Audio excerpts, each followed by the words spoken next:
Ең біріншіден біздің кәсіпкерлерге, кәсіпорын шаруашылық басшыларына үлкен рахмет айтамын.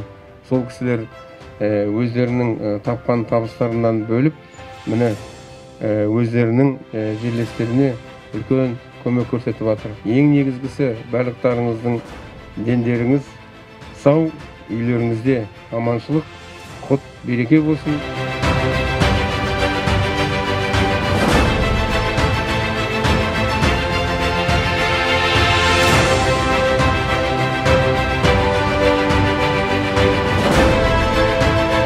Бекірбек Мәшбекұлы өзің қайрылған жағдайында айтып, ол кісі сөзіңді жерге тастамады. Арманымыз орындалды ғой, сөзің қысқасы.